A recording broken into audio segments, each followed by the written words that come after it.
மீண்டும் துடைப்பான்.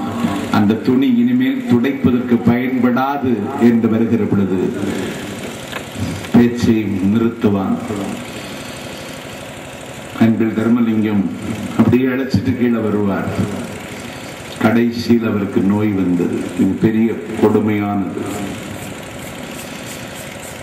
இதில் தொடர்ந்து பேசுகிறவன் நீண்ட நாள் வாழ முடியாது. எனக்கு தெரிந்தே பேசுகிறேன்.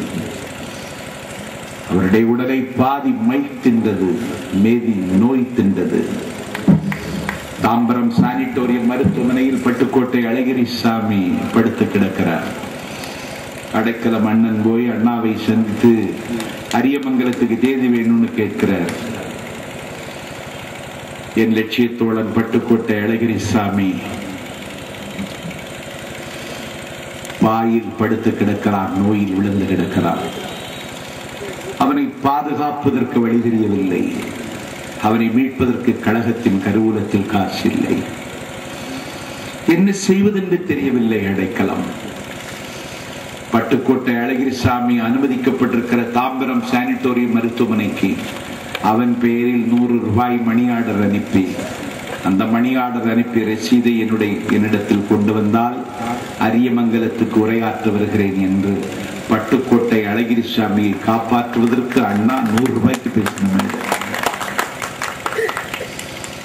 சிங்க தமிழன் சிட்டிபாபு எமர்ஜென்சி காலத்தில் வித்யாசாகர்ங்கிற காண்டாம் மிருகம் அடக்குமுறை அம்புகளை எடுத்து அண்ணன் ஸ்டாலினை கொல்லுவதற்கு எரிந்த பொழுது எல்லா அம்புகளையும் தன் மார்பில் தாங்கி ஸ்டாலினுக்காக மரணத்தை முத்தமிட்டவன் சிட்டிபாபு. அவன் பேசிய மேடை. அப்பா, வடக்கு செய்கிற இடக்கை வடக்கரை சந்தித்து வாகை சூடி வருகிற வாலிப பட்டாளங்களின் ஏவுகணை. வரிப்புலியின் உருமலுக்கு ஓசை வைத்தவன், வண்ணமலர் பேரழகை சொல்லில் வைத்தவன், இணை எதிரிகளின் பீரங்கி தாக்குதலை சந்திக்கும் எங்கள் பிரளயம் எங்கள் வரலாறு.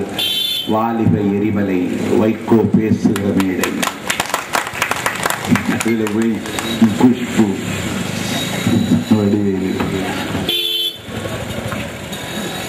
என்ன ஜனநாயகம்? என்னாச்சு?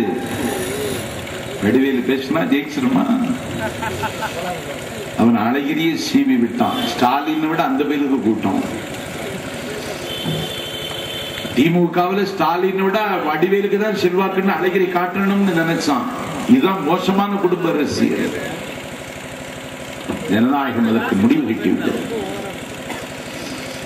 ஜனநாயகம் ஆளுமை மிகுந்தது. அந்த அதிசயத்தை இன்னைக்கு நிகழ்த்திட்டு நாங்க நிக்கல, எங்களை நிக்க விடல.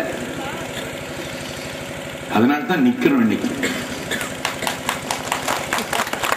தேர்தலில் நிற்காமலே நிற்பவர்கள் நாங்கள். இது எப்படி இருக்கு? இது ஒரு அதிசயம். வைரமுத்து அழகாக சொன்னான், பூவுக்குள் ஒளிந்திருக்கும் கனி கூட்டம் அதிசயம், துளை செல்லும் காற்று இசையாதல் அதிசயம், வண்ணத்து பூச்சியின் உடம்பில் வரை கோடுகள் அதிசயம் அப்படின்னா அதை காட்டிலும் அதிசயம் ஒரு தேர்தலில் ஒரு கட்சி நிற்காமலே நிற்பது தமிழ்நாட்டின் அதிசயம். நாங்கள் தொடர்ந்து நிற்போம். நாங்கள் உரிமைக்கு போராடுகிறோம்.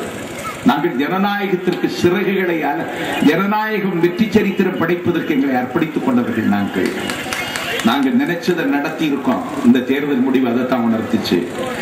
ஒரு குடும்ப ஆதிக்கத்திற்கு முடிவு கட்ட வேண்டும் என்று கூறி விளங்கினோம். மக்கள் முடிவு கட்டி இருக்கிறார்கள். அடுத்த இலக்கை தொடுவோம். ராஜபக்சே என்கிற கொலைவனை கொலை குற்றவாளியாக சர்வதேச நீதிமன்றத்தில் நிறுத்துவோம். கேட்டார் பழனியப்பன்.